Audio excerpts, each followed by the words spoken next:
Сәлеметсіздер ме, құрметті студенттер? Бүгінгі біздің су ресурстарын кешенді пайдалану пәні бойынша өтетін кезекті тақырыбымыз құрғату мелиорациясы болып табылады.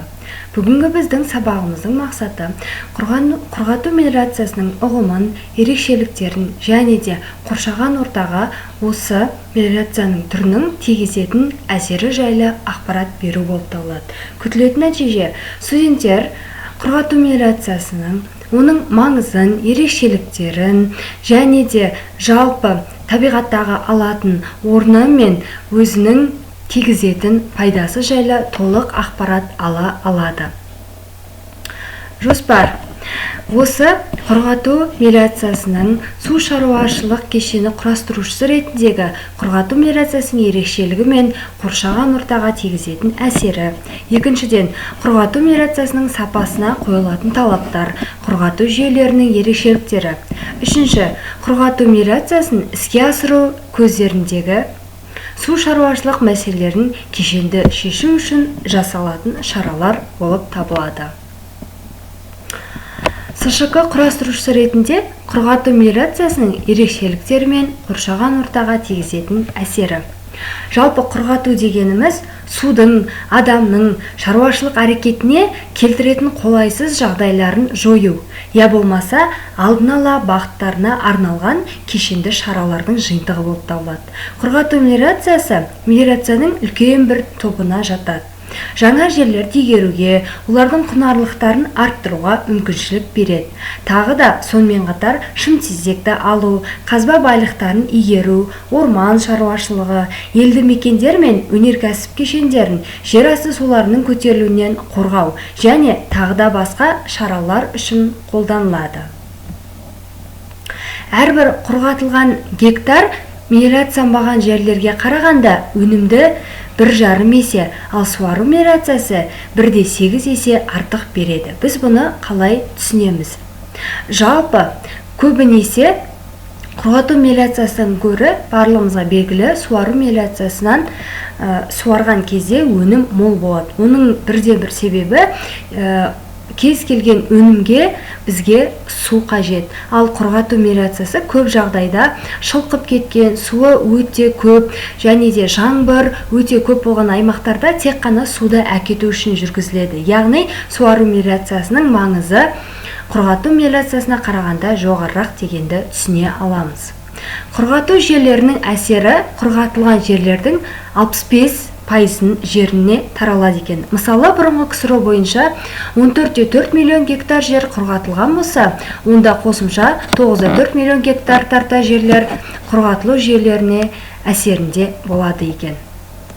Құрғатылған жерлердің әсерінде болатын жерлердің жалпы 25% осы әсерлерді оңды, ал 50-55% әсерлері өте мардымсыз. Ал құрғатылған жерлердің қасында 20% жерлерді кері әсерлер пайда болады деп есептейді.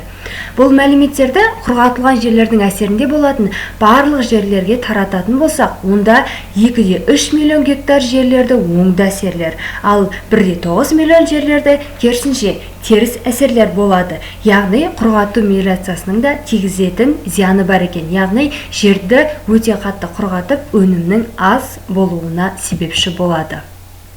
Құрғату мелиорациясының сапасына қойылатын талаптар, құрғату жүйелерінің ерекшеліктері. Судың сапасына құрғату мелиорациясының ешқандай да талаптары жоқ.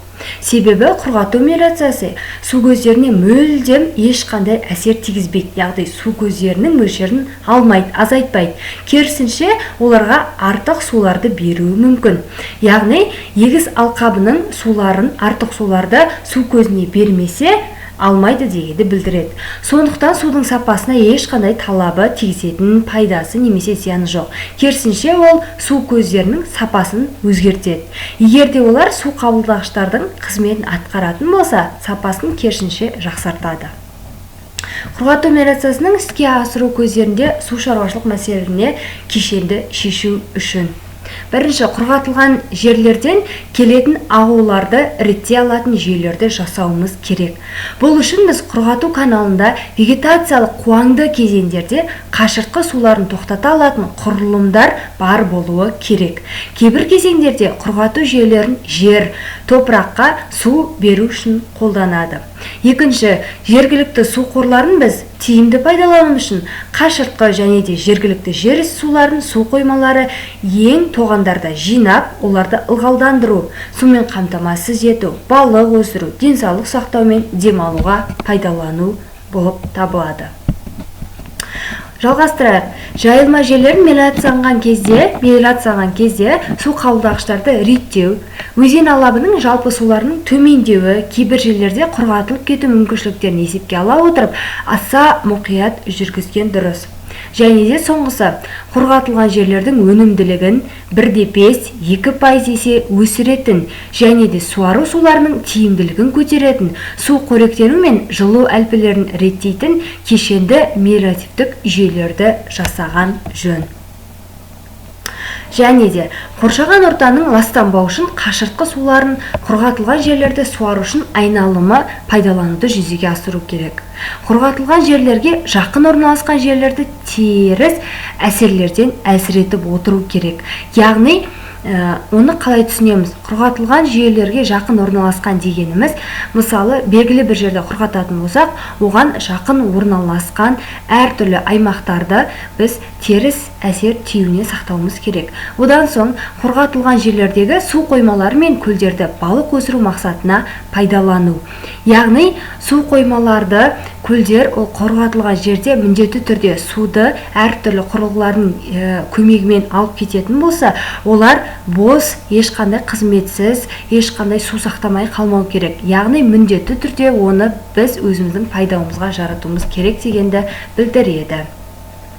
Бүгінгі осы құрғату мелиорациясы бойынша сіздерге берілетін бақылау сұрақтары құрғату мелиорациясының басқа мелиорация түрлерінен айырмашылығы. Біз осыған дейін суару мелиорациясын өттік. Яғни суару мелиорациясы мен құрғату мелиорациясының айырмашылығын алдыңғы дәрістерді оқып түсіндіңіздер, сол арқылы айырмашылықтарын жазып көрсетесіздер. Екінші, судың сапасына құрғату мелиорациясының талаптарының болмауының басты себебі. Үшінші, құрғату мелиорациясының қолдануы жалпы, бұл жайлы қосымша мәлімет керек. Одан соң суару және құрғату мелиорациясының өзгешеліктерін жазыңыз. Жаңа айырмашылықтар болса, келесі сұрақ ол өзгешеліктерін жазуыңыз керек. Содан соң өзіндік жұмыс, құрғату мелиорациясының ауыл шаруашылығындағы маңызы жайлы өзіндік жұмыс жазып өткізіңіз. Осы берілген тапсырмалар бойынша барлық сұрақтарды және де конспектті жазып, Platons платформасы бойынша тексеріске жіберулеріңізді сұраймын. Бүгінгі тақырыпты тыңдағандарыңыз үшін көптен көп рахмет. Сау болыңыздар.